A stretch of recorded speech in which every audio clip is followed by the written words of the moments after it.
pwede nating sabihin na mag-substantiate, no, na totoo siya ang may-ari ng Tingog Party List, ay yung first nominee nila ay asawa niya.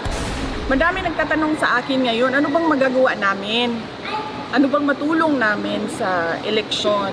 Unang-una, pwede niyo siguro matulong talaga, huwag niyo iboto yung Tingog Party List.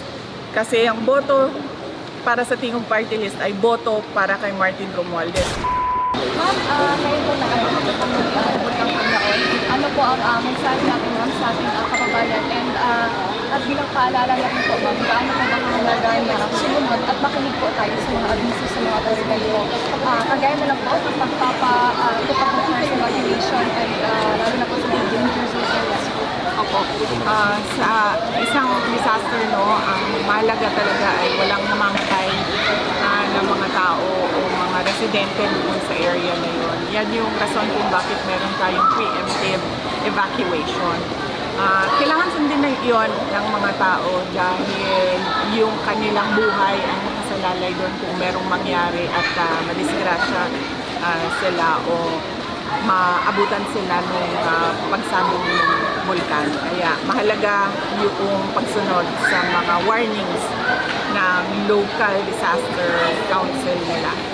Pangalawa, kailangan din ng mga tao maghanda dahil alam naman nila yung lugar nila ay malapit sa bulkan. So kapag pina-evacuate sila, dapat handa sila na mag-evacuate at handa yung mga kailangan nilang dalhin sa pag-evacuate. Pangatlo, kung sila ay naabutan noong disaster o noong aksidente, noong sakuna, doon sa area na yon, kailangan handa pa rin sila. So, meron silang go bag na nandoon yung mga emergency na gamit nila. Ma'am, last po.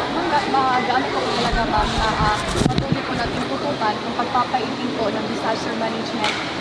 Given na hindi lang po bagyo ang dapat natin paghandaan, kundi maging po ang mga pag-alboruto po ng iba't ibang bulkan, katulad na lang po ng Mountain Laotan.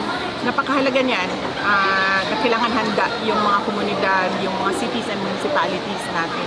Kaya nga meron tayong automatic appropriation sa ating disaster fund, sa mga local disaster fund natin. At hindi mo pwedeng galawin yon.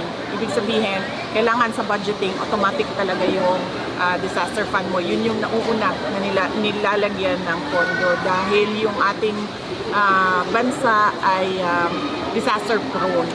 Hindi lang sa bagyo, kasama na ang mga pagbaha, kasama na ang landslide, kasama na ang pagsabog ng bulkan, at hindi lang natural disasters, kasali din ng man-made disasters. No?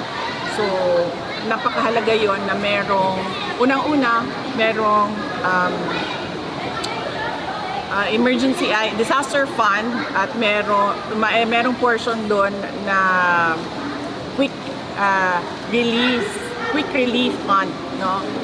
So yun yung binibigay kaagad sa mga tao kapag may disaster na, at merong portion doon na for investment sa disaster risk reduction and mitigation. Napakahalaga din nun kasi kailangan yung preparations ng mga komunidad at ng mga cities and municipalities.